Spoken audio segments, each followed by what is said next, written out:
I'm a post-war, actually I was born in '43, and I grew up outside of Philadelphia in a working class area for the first 11, 12 years in public housing.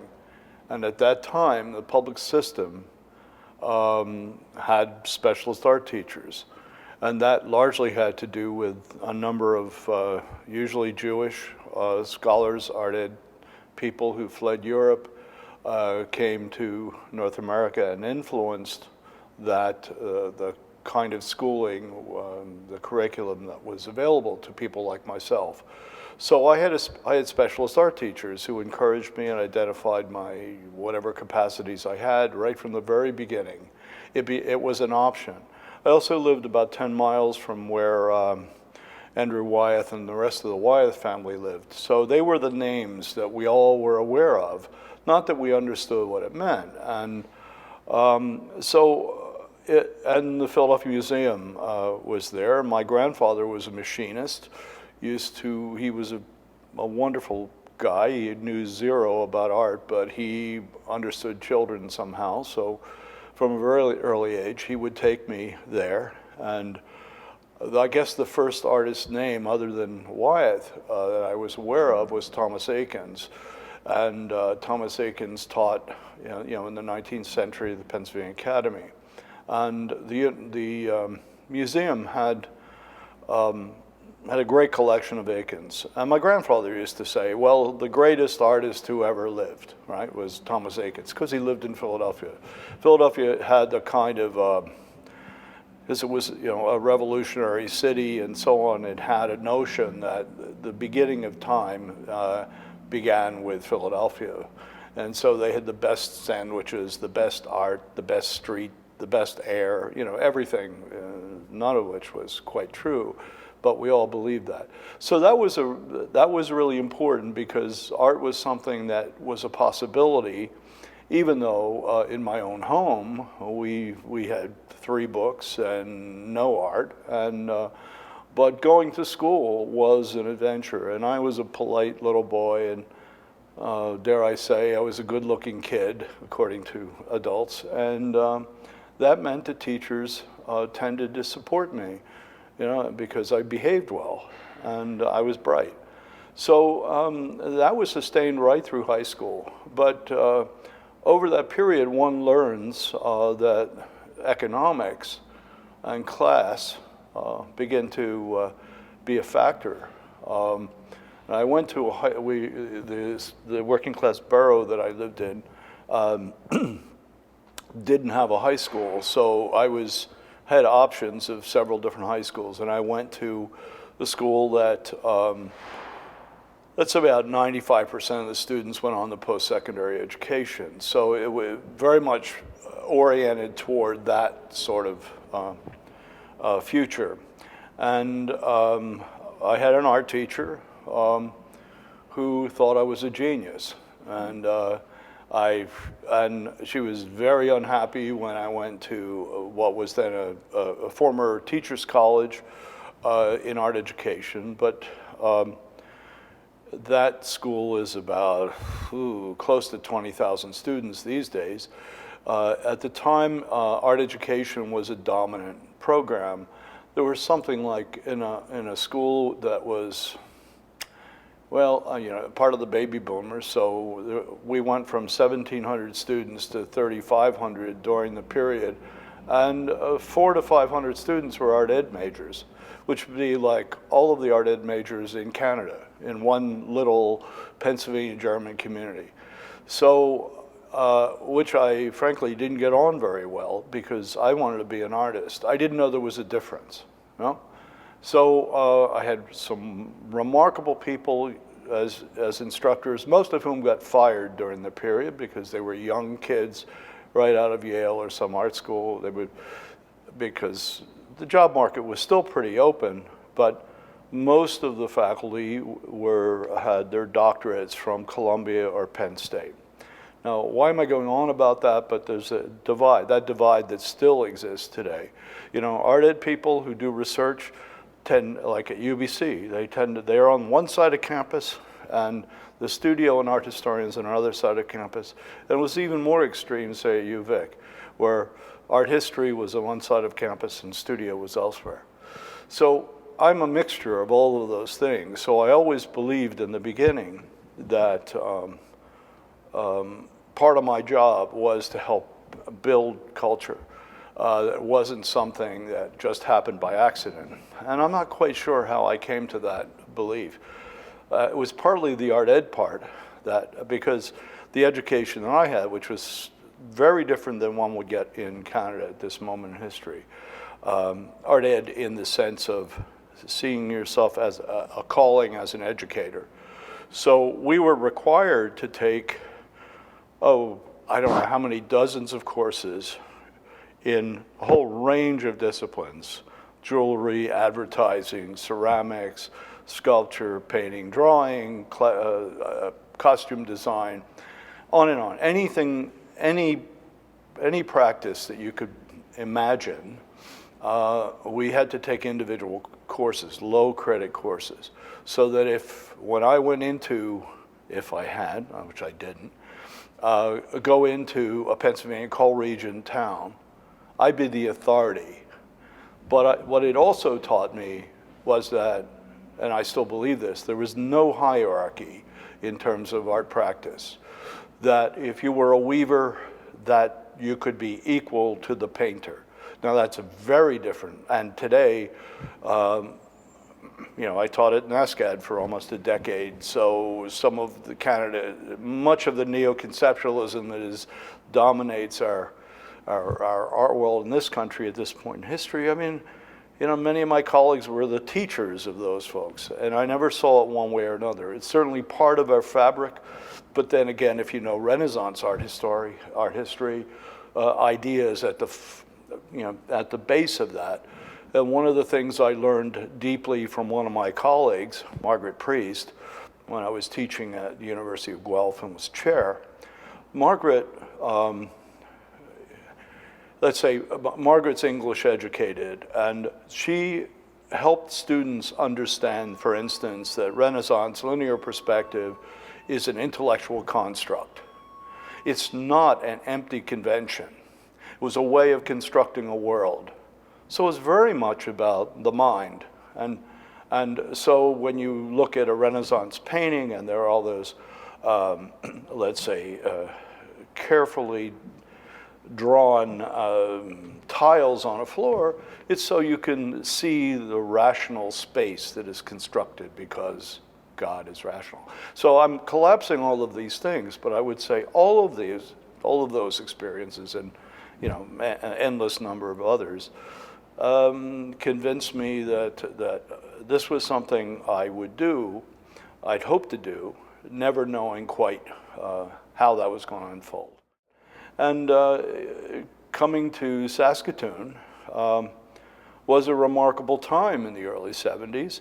A great art community, a very active public institution. This is another thing that makes me so impressed with this gallery. To engage with your community. And the Mendel at that time helped celebrate the artists who lived under their noses.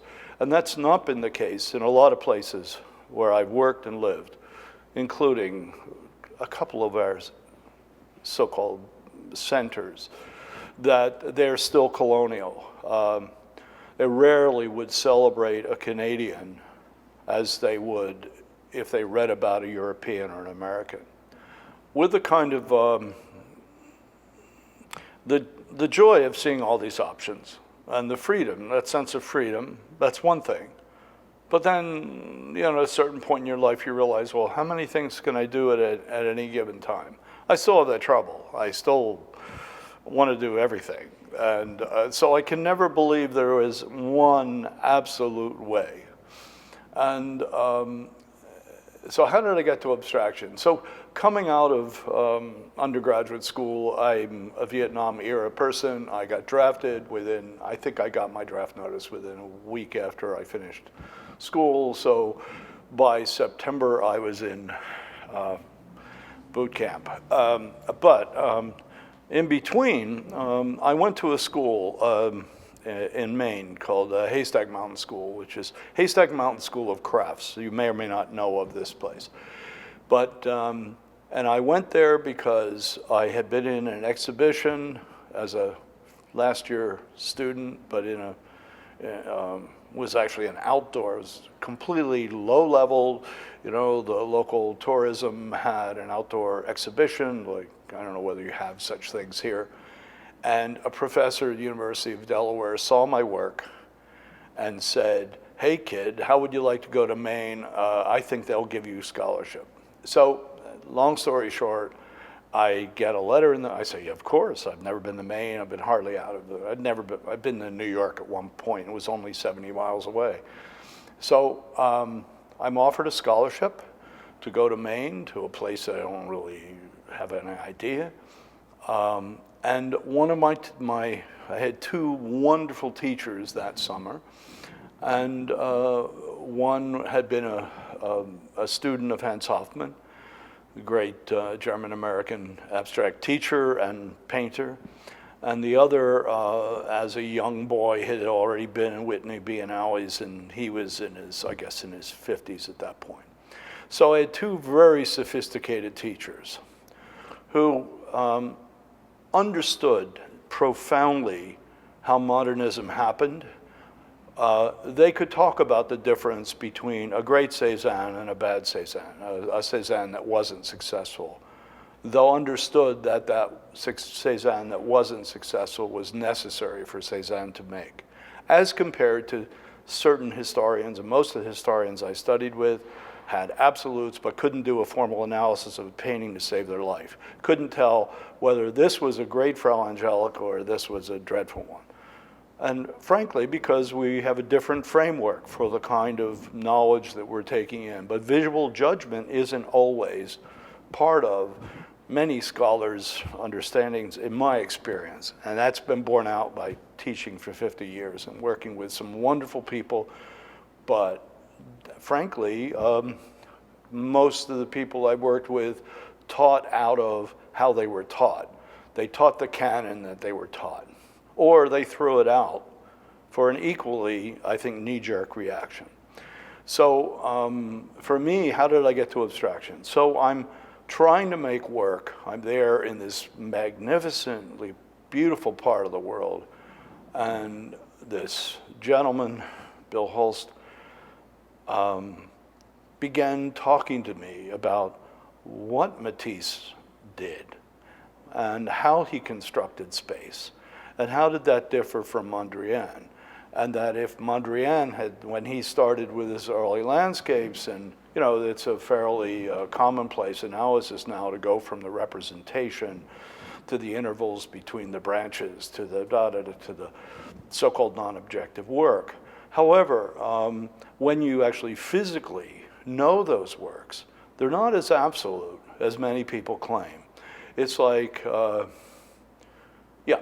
So if you only know the work, that history, via reproduction, if you've never spent a lot of time with a body of the work, there are a lot of misunderstandings. And of course, sometimes from misunderstandings come new moves.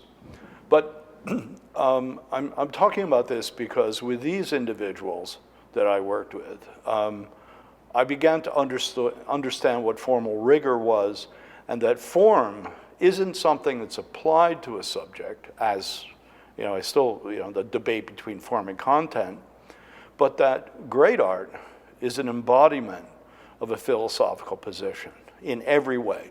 The touch, the form, the formal elements are integral to the content as the content is to the structure. And however, when you're working, let's say, from observation, there are elements in the images that we see in the world in representation that their relationships are fleeting. So the relationship of that window with the Bob Murray out the window and the mountain, they are not in a formally precise position. So there's always a tension. Well, how do I make the internal logic of the picture conform to the representational elements that are out there? So there's a tension between those two facts. There's two aspects of experience. And it's something that still today, I hear many people talk about, and they'll look at a Cézanne and there'll be a white passage and unpainted, and they'll say, I don't know why they didn't finish it. Well, actually, if you understood Cézanne, and it was one that was a finished painting, you knew that was the unpainted passage was an interval like in music. There's a sound and there's a space or a duration between another sound. And the space between the sounds and the time, that's as important as the sounds and the sequence of the sounds. That's abstraction. That's structural abstraction. And we know that that unlike it's often said, it could be debated when it began. Well, I suggest that we may not have called it abstraction, but the Renaissance is full of abstraction. When a child makes an image based on their mental relationship at, let's say, 7 years old, that's an abstraction of a kind. It's based on a worldview. Is one more rigorous than the other? Maybe. I remember when my partner and I were first married, and we lived in a 2.5-room apartment, and I wanted to be, a major New York painter at the time. Well, I stapled the work up on a canvas in the kitchen, and there I'm spray painting, and sort of the whole apartment had a film of silver paint. Because I didn't know. I'd never seen a loft. But then the notion, here I am again, the notion that everybody has access to a loft, that all art comes out of that context, is silly. And to make work out of who you are and where you are, and is for me ultimately the great joy. So, I'm always working to find opportunities. I live in as I said, 19th century stone building in downtown Guelph, one of the early buildings in the community. I can't make large-scale paintings, not many anyway, and so it's the 19th century. So when I sit in my living room and I'm reading Henry James, a novel written at the time the building was built, that's nice and congruent, but it doesn't fit very well when I'm thinking, well, I have to make a 20-foot, but I still have the impulse to make the large-scale work because I am a physically large person. But over the decades, I've also attempted to consciously understand all of the range of scales that we operate in as a human being. And so I'll give you another key part that dovetails because there's some work in the show that relates to this. I was going to go to graduate school in Colorado. I had been accepted, so everything was set. And I came across an ad for a new fellowship program that had just been established a year before. This will be its first full year in Provincetown, Massachusetts, and would get here, where Hans Hofmann had lived, where Franz Kline had lived, where Pollock had worked, with Rothko, and Motherwell still had a house, and he was involved, and Jack Twerkoff, and all of these first and second generation at New York School. So I applied for the thing, they gave me a fellowship. And so I became friendly with several people who had been very intimate with Hofmann. We lived about 2 blocks from Hofmann's house. And then I ended up working with the Provincetown Art Association as the general gopher, everything you do. And I got to know Motherwell, and I got to know Stanley Kunitz and Robert Lowell, and all these. These are not dropping names. It's not like they were inviting me to dinner all the time, but they became human beings, and that then we'll call it ambitious culture on every level was something that was you could live in. So 2 people who were very important to me there were, well, they were all important, but 2 not very well known now. They're both gone. Myron Stout, Fritz Boltman. Myron and Fritz were both students of Hoffman's. Myron made tiny paintings. He lived in a 3-room apartment, a studio, and his work, as he would describe, he said, a painting will take as long as it takes. There's a story about that. He was having a small retrospective of the Corcoran Museum and Corcoran Gallery in Washington, and a guard caught him with his red sable brush and his black and white. These are largely black and white works at the time, just trying to fix the edge of a curve that was a painting that was owned by the Museum of Modern Art of his. It had taken him, when they bought it, he had been working on it for 13 years. Okay, so it took as long as that. Well, that was very different than the kind of what is usually said about the so-called ABX school, the New York school of that generation, that, you know, it's all immediate. It all just happens. And you read all this misinformation. This will sound like a cliche, but you know, being alive is a process of learning. And choosing a school is like choosing a friend. Sometimes you choose your friends intensely for a week, especially when you're 15 or 16, and then next month you have a different set of friends. So I think choosing an educational institution, a context, is kind of like that. You try it on for size, you experience as much as you possibly can, knowing that, for instance, in visual art, in the studio practice anyway, that very few will have the courage or the inclination or the temperament to sustain that for the rest of your life, because the questions are that there's no, at this moment in this culture, no clear place where what you do is valued, other than maybe an institution like this, and you still have, there's an eye of a needle. You still have their choices, their evaluations that are going on. But to have an education in an art school or a university, to have a cultural experience, to have your capacities to visually perceive honed in a way that we rarely do.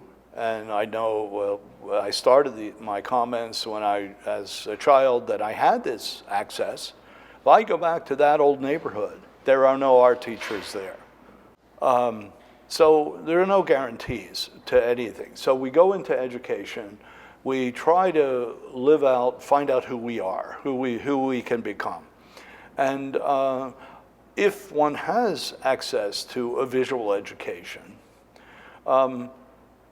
that's wonderful, because even at the least, I mean, this is almost a cliche as well, that you might even live more fully. You might see a little more. You might notice something. You might notice that when that person's on television trying to convince you to vote, that image that's being projected by ad people is not the actual behavior of that person who's being packaged, right?